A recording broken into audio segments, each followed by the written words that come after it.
ಸೇಫ್ಟಿಗೆ ಹಾಕಿದ್ದೀವಿ ನೋಡ್ರಿ. ಇವಾಗ 23,000 ಮೊಬೈಲ್ ನಾವು ಸೇಫ್ಟಿ ಕೊಟ್ಟಿದ್ದೀವಿ. ಹಾಗಾದ್ರೆ ನಮ್ಮ ದೇವಿಗೆ ಏನ್ ಸೇಫ್ಟಿ ಕೊಟ್ಟಿದ್ದೀವಿ? ಎಸ್, ದೇವಿಗೆ ನಾವು ಏನ್ ಸೇಫ್ಟಿ? ಎಸ್. ಸೊ ನೋಡ್ರಿ, ಇವತ್ತು ಒಂದು ದಿವಸಕ್ಕೆ ಮೊಬೈಲ್ ಅನ್ನ ವಿಶ್ವ ಆರೋಗ್ಯ ಸಂಸ್ಥೆ ಹೇಳುತ್ತೆ, ಒಂದು ದಿವಸಕ್ಕೆ ಮೊಬೈಲ್ ಅನ್ನ 14 ನಿಮಿಷ ಮಾತ್ರ ಮೊಬೈಲ್ ಅನ್ನ ಯೂಸ್ ಮಾಡಬೇಕು. ಎಷ್ಟು ನಿಮಿಷ ರೀ? ಬಟ್ ನಾವು ಎಷ್ಟು ಯೂಸ್ ಮಾಡ್ತಾ ಇದ್ದೀವಿ?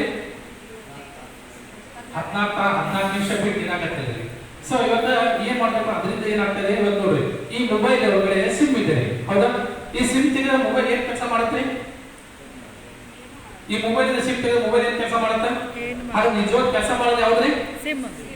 ಸಿಮ್ ಹೆಂಗ್ ಕೆಲಸ ಆಗುತ್ತೆ? ಸಿಮ್ ಯಾವ ರೀತಿ ಕೆಲಸ ಮಾಡುತ್ತೆ? ಯಾವ್ದ್ರಿಂದ ಕೆಲಸ ಮಾಡುತ್ತೆ? ರೇಡಿಯೇಷನ್. ಯಾವ್ದ್ರಿಂದ? ನೆಟ್ವರ್ಕ್ ಇಂದ. ಸೊ ಇವತ್ತು ಆ ನೆಟ್ವರ್ಕ್ ಇಂದ ಏನು ಇವತ್ತು ಬರ್ತಾ ಇದೆ, ಇವತ್ತು ನೆಟ್ವರ್ಕ್ ಏನು ಬರ್ತಾ ಇದೆ, ಇವತ್ತು ತರಂಗಗಳಂತೇವೆ, ಅಂದ್ರೆ ಇಂಗ್ಲಿಷ್ ರೇಡಿಯೇಷನ್ ಅಂತೀವಿ.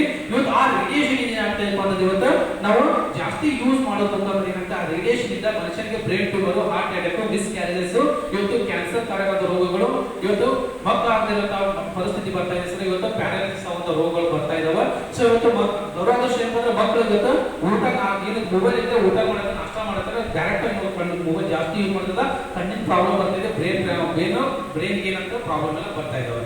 ಸೊ ಈ ರೀತಿ ಇರೋದ್ರಿಂದ ಈ ಮೊಬೈಲ್ ಏನಾಗುತ್ತೆ ಅಂದ್ರೆ ಈ ರೇಡಿಯೇಷನ್ ಅನ್ನ ಪ್ರೊಟೆಕ್ಟ್ ಮಾಡೋದಕ್ಕೆ ಸರ್ವೋಚ್ಚ ಒಳಗಡೆ ಒಂದು ಆಂಟಿ ರೇಡಿಯೇಷನ್ ಚಿಪ್ ಅಂತ ಇರುತ್ತೆ. ಬಟ್ ಈ ಒಂದು ರೇಡಿಯೇಷನ್ ಮೊಬೈಲ್ಗೆ ಯೂಸ್ ಮಾಡೋದ್ ಮುಖಾಂತರ ಏನಾಗುತ್ತೆ, ನಾವು ಈ ರೇಡಿಯೇಷನ್ ಬರೋ ಮೊಬೈಲ್ಗೆ ತರಂಗಗಳು ಬರ್ತವೆ, ಅದನ್ನ ಏನಾಗುತ್ತೆ ಇದು ಪ್ರೊಟೆಕ್ಟ್ ಮಾಡುವಂತದ್ದು. ಇವತ್ತು ನಾವು ಮಾತಾಡ್ತಿರ್ತೇವೆ ನೋಡಿ, ಮಾತಾಡ್ತಿರ್ಬೇಕಾದ್ರೆ ಬಾಜು ಏನಾದ್ರು ಗಾಡಿ ಹೋಯ್ತು, ಲಾರಿ ಹೋಯ್ತು, ಮನುಷ್ಯ ಏನಾಗ್ತಾನ್ರಿ? ಶೇಕ್ ಆಗ್ತಾನ, ಹೌದಾ? ಇವತ್ತು ಬೈಕ್ ಮೇಲೆ ಹೋಗ್ಬೇಕಾದ್ರೆ ಏನಾಗುತ್ತೆ ಹೇಳ್ರಿ? ಬೈಕ್ ಮೇಲೆ ಹೋಗ್ತಿರ್ತೇವೆ, ಬಾಜು ಗಾಡಿ ಮೇಲೆ ಹೋಗ್ತಿದ್ರೆ ಮನುಷ್ಯ ಶೇಕ್ ಆಗ್ತಾನ. ಯಾಕಂದ್ರೆ ಇವತ್ತು ಮೊಬೈಲ್ ರೇಡಿಯೇಷನ್ ಆ ರೀತಿ ಎಫೆಕ್ಟ್ ಕೊಡ್ತಾ ಇರುತ್ತೆ. ಇದು ವೆರಿ ವೆರಿ ಇಂಪಾರ್ಟೆಂಟ್ ಅಂತಂದ್ರೆ ಈ ರೈತರೆಲ್ಲ ಕೆಲಸ ಮಾಡ್ತಿರ್ತಾರೆ. ಇವತ್ತು ಮಳೆ ಬರ್ಬೇಕಾದ್ರೆ ಗುಡುಗು ಸಿಟ್ಟು ಬಂದ್ರೆ ಮನೆ ಹೊರಗಡೆ ಒಂದು ಏನ್ ಮಾಡ್ತೇವೆ ನಾವು? ಕಬ್ಬಣ ಹೋಗಿದ್ದೇವೆ, ಎದಕ್ರಿ? ಸಿಡ್ಲು ಬಡಿಬಾರ್ದು ಅಂತಂದ್ರೆ. ಬಟ್ ಇವತ್ತು ಈ ರೇಡಿಯೇಷನ್ ಏನ್ ಮಾಡಪ್ಪ ಅಂತಂದ್ರೆ, ಇವತ್ತು ಆ ಒಂದು ಮೊಬೈಲ್ ಬಂದ ನೋಡಿ, ಬಳಿ ಗುಡುಗು ಸಿಟ್ಟು ಬಂದಾಗ ಮೊಬೈಲ್ ಸ್ವಿಚ್ ಆಫ್ ಮಾಡ್ರಿ, ಟಿವಿ ಬಂದ್ ಮಾಡ್ರಿ, ಎಲ್ಲ ಬಂದ್ ಮಾಡ್ರಿ. ಎದಕ್ಕಂತ ಹೇಳ್ರಿ? ರೇಡಿಯೇಷನ್. ಸೊ ಇವತ್ತು ಗುಡುಗು ಸಿಟ್ಟಿಗೆ ಏನಾಗುತ್ತೆ, ರೇಡಿಯೇಷನ್ಗೆ ಡೈರೆಕ್ಟ್ ಆಗಿ ಎಫೆಕ್ಟ್ ಬರ್ತಾ ಇರ್ತದೆ. ಬಟ್ ಈ ರೇಡಿಯೇಷನ್ ಇವತ್ತು ನೋಡಿ, ಮೊಬೈಲ್ಗೆ ನಾವು ಹಲವಾರು ಕೆಲಸ ಮಾಡ್ತಾ ಇರ್ತೀವಿ, 10 ಪಟ್ಟು ಜಾಸ್ತಿ ಏನಾಗ್ತದೆ ಅಂದ್ರೆ ಇವತ್ತು ಈ ರೇಡಿಯೇಷನ್ ಅನ್ನ ಎಳ್ಕೊಂತ ಸಾಮರ್ಥ್ಯ ಈ ಮೊಬೈಲ್ ಐತ್ರಿ. ಇವತ್ತು ಗುಡುಗು ಶಿಲ್ದನ್ನ ಡೈರೆಕ್ಟ್ ಆಗಿ ಏನ್ ಮಾಡ್ಬೇಕಂದ್ರೆ, ಗುಡುಗು ಶಿಲ್ದಿಂದ ಇವತ್ತು ನಮ್ಮ ಮೊಬೈಲ್ ಸ್ವಿಚ್ ಆಫ್ ಮಾಡಿ ನೋಡ್ರಿ, ಯಾರಂದ್ರೆ ಗುಡುಗು ಶಿಲ್ದು ಎಲ್ಲಿ ಬಡದಿರ್ತೋ ಅವ್ರಂತ ಮೊಬೈಲ್ ಇರುತ್ತೆ ಪ್ರತಿಯೊಬ್ಬರು. ಯಾಕಂದ್ರೆ ಈ ಮೊಬೈಲ್ ರೇಡಿಯೇಷನ್ ಆ ಒಂದು ಶಿಲ್ಲು ಏನ್ ಮಾಡ್ತಾ ಅಬ್ಸರ್ವೇಷನ್ ಶಕ್ತಿ 10 ಪಟ್ಟು ಜಾಸ್ತಿ ಇರುತ್ತೆ.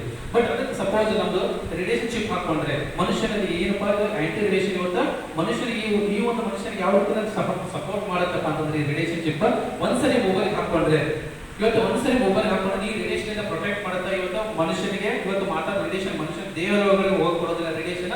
ಅವಾಗ ಬ್ಲಡ್ ಸರ್ಕ್ಯುಲೇಷನ್ ಚೆನ್ನಾಗಿ ಎಲ್ಲಾ ಅಂಗಾಂಗಗಳಿಗೂ ಬ್ಲಡ್ ಸರ್ಕ್ಯುಲೇಷನ್ ಆಗಿ ಏನಾಗ್ತಾ ಎಲ್ಲ ಅಂಗಗಳು ಪ್ರೊಟೆಕ್ಟ್ ಆಗಿರ್ತಾವೆ, ಪ್ರೊಟೆಕ್ಟ್ ಮಾಡುವಂಥದ್ದು. ಯಾವ ರೀತಿ ಅಂತಂದ್ರೆ ನೋಡ್ರಿ, ಇವತ್ತು ಮೊಬೈಲ್ ಮಾತಾಡೋದ್ರೆ ಹೀಟ್ ಆಗುತ್ತೆ, ಅಬ್ಸರ್ವ್ ಮಾಡಿದ್ರಿ? ಮೊಬೈಲ್ ಮಾತಾಡ್ತಾ ಹೀಟ್ ಆಗುತ್ತೆ. ಅದು ಹಾರ್ಶ್ ರೇಡಿಯೇಷನ್ ಇಂದ ಏನಾಗುತ್ತೆ ಅಂದ್ರೆ ಇವತ್ತು ಆ ಮೊಬೈಲ್ಗೆ ಹೀಟ್ ಆಗಿ ಮನುಷ್ಯನ ರಕ್ತದೊಳಗಡೆ ಆ ರೇಡಿಯೇಷನ್ ಹೋದಾಗ ದೊಡ್ಡ ಕಾಯಿಲೆಗಳಿಗೆ ತುತ್ತಾಗ್ತಾ ಇದೆ, ಬಾಡಿ ಪೇನ್ ಬರೋದ್ರಿಂದ, ಮೈಗ್ರೇನ್. ಸೊ ನೆಕ್ಸ್ಟ್ ಇವತ್ತು ಎಷ್ಟೋ ಜನ ಮಕ್ಕಳಾದ ಸಮಸ್ಯೆ ಬರ್ತಾ ಇದೆ. ಯಾವ ರೀತಿ ಮನುಷ್ಯ ತನ್ನ ಇಮ್ಯುನಿಟಿ ಶಕ್ತಿನ ಬರ್ತಾ ಇದೆ ಅಂದ್ರೆ ಇವತ್ತು ನರಗಳ ವೀಕ್ ಆಗಿ ಮನುಷ್ಯ ಏನಾಗ್ತದೆ, ಎಷ್ಟೋ ಇನ್ಫರ್ಟಿಲಿಟಿ ಮದುವೆಯಾಗಿ ಮಕ್ಕಳಾದ ಸಮಸ್ಯೆ ಕೂಡ ಈ ಒಂದು ರೇಡಿಯೇಷನ್ ಇಂದ ಬರ್ತದೆ. ಯಾವ ರೀತಿ ಅಂತ ಡೆಮೋ ತೋರಿಸ್ತಂದ್ರೆ ಇವತ್ತು ಇವತ್ತೇ ಬಂದ ಹೊಸಬ್ರು ಯಾರಾದ್ರೂ ಬರ್ಬೋದಾ? ಇವತ್ತು ಯಾರು ಬಂದವರು? ಎಸ್ ಸರ್, ಬನ್ನಿ ಸರ್. ಎಸ್ ಸರ್, ಮೊಬೈಲ್ ತಗೊಂಬರಿ ಸರ್. ಎಸ್, ಮೊಬೈಲ್ ತಗೊಂಬರಿ. ಎಸ್, ಇದು ತುಳಸಿ ತಗೊಂಡಿದೆ ಸರ್ ನೀವು? Yes sir. ಎಸ್ ಸರ್, ಈಗ ಹೊಸಬ್ರು ಯಾರಾದ್ರೂ ಬರ್ರಿ. ಎಸ್ ಸರ್, ತುಳಸಿಗೊಂದು ಡೆಮೋ ಬಿಟ್ಟು ಯಾರು ಬರ?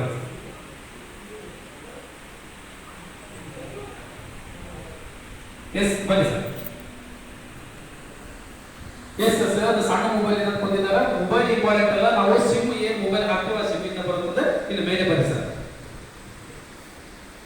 ಎಸ್ ಸರ್, ಈಗ ಮೊಬೈಲ್ ಇದೆ ಸರ್. ನಿಮ್ಮ ಹೆಸರು? Veerappa sir. Yes sir, Veerappa sir mobile ಅನ್ನು ಯೂಸ್ ಮಾಡ್ತಾ ಇದ್ರೆ ಮೊಬೈಲ್ ಸಣ್ಣದಾಗಿ ದೊಡ್ಡದಿಲ್ಲ, ಅದು ಇಂಪಾರ್ಟೆಂಟ್ ಅಲ್ಲ. ಇದ್ರೊಳಗೆ ಸಿಮ್ ಏನ್ ಯೂಸ್ ಮಾಡ್ತೀವಿ ಆ ಒಂದು ಸಿಮ್ ಯೂಸ್ ಮಾಡ್ಬೇಕಂದ್ರೆ ಅದು ಜಸ್ಟ್ 16 ಸೆಕೆಂಡ್ ಮಾತಾಡಿದ್ರೆ. ಈ ನಂಬರ್ ಇದೆ, ಈ ನಂಬರ್ ಒಂದು ಫೋನ್ ಮಾಡಿ ಸರ್, ಮಾತಾಡ್ಲಿ. ಈಗ ಯಾರು ಕರ್ಕೊಂಡು ಆ ನಂಬರ್ ಕಾಲ್ ಮಾಡಿ. ಕಾಲ್ ಮಾಡ್ರಿ, ಜಸ್ಟ್ ರಿಸೀವ್ ಮಾಡಿ